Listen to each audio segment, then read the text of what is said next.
Болжол менен 2 гектар жерди ээлеген бардык шарттары каралган заманбап Достук арена футбол аянтчасы толугу менен курулуп бүтүп колдонууга берилди. Аталган аянтчанын ачылганына бир гана спорт сүйүүчүлөрү жана күйөрмандардан тышкары жумурай журт сүйүндү. Себеби Кыргызстан эгемендик алгандан бери мындай спорттук инфраструктурасын өнүктүрүү менен катар футболдук стадион курула элек болчу. Дегенкиси Достук арена стадиону тарыхта эң биринчи курулган футболдук аянтча болуп калды. Ачылыш аземине президент Садыр Жапаров менен Улуттук коопсуздук комитетинин башчысы Камчы Бекташиев жана башка бийлик өкүлдөрү катышты.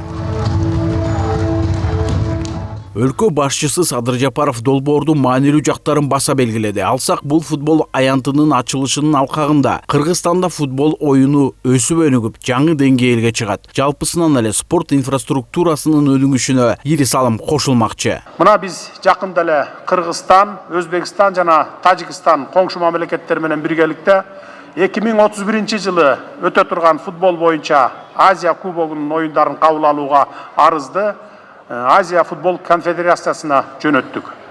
Өлкөбүздө футболду колдоо өз натыйжасын берип, Кыргызстан 2027 жылы Сауд Аравиясында өтө турган Азия кубогуна жолдомо утуп алды.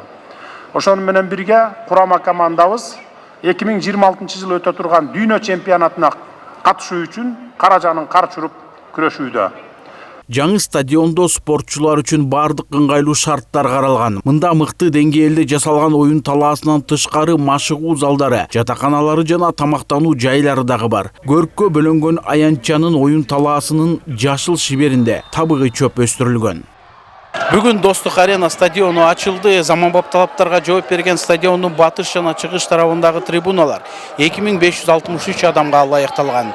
Жаш өсүп келе жаткан жаш муунга дем берип, эл аралык мелдештер өткөрүүгө дагы мүмкүнчүлүк түзөт.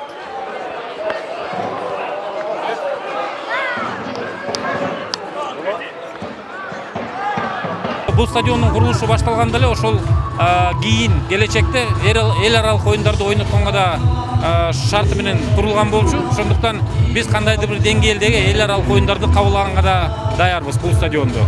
Эми бул оюн талаасында эл аралык деңгээлдеги чоң турнирлерди, мелдештерди өткөрүүгө мүмкүнчүлүк жаралды. Футболчуларда дагы чеберчилигин арттырууга кызыгуу жаралып, өлкө желегин дүйнөлүк деңгээлге көтөрүүгө максаттар коюлат. Башчыларыбыздын көңүлүнүн аркасында көптөн көп инфраструктуралык өзгөрүүлөр болуп жатат. Кийинки жылдын эсебинен 20 объекттин башталып аякталышы күтүлүп жатат. Ошол футбол жаатында ошол объекттер бүткөндөн кийин мен ойлойм, футбол дагы бир жаңы деңгээлге чыгат. Мындан ары дагы өнүгүшүнө себепкер болот. Стадиондун ачылышы менен оюнга көз салганы келгендер мындай жетишкендикке кубанышып, өлкө башчысына ыраазычылыктарын билдирип жатышты. Бул Кыргызстанда көп эле стадиондор ачылып атпайбы? Ушул болсо Карлыгаштын башы болуп эсептелинет го. Анан буйруса жакшы здоровый адамдарда здоровый нация деп коет эмеспи? Ошо кыргыз эли спорт менен жакшы заниматься этип, жакшы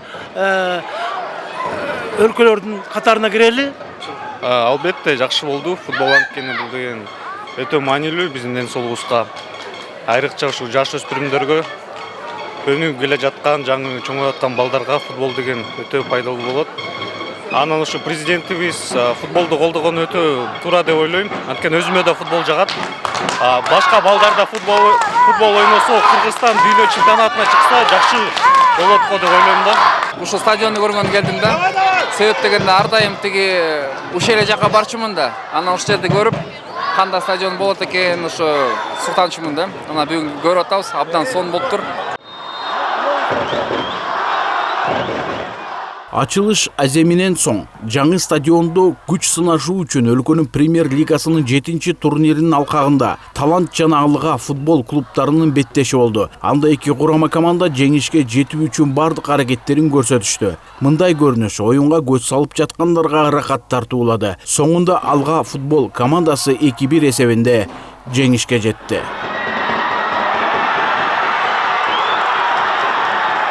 Тынчтыкбек Акишев, Жумабай Исманалиев, УТРК Чүй.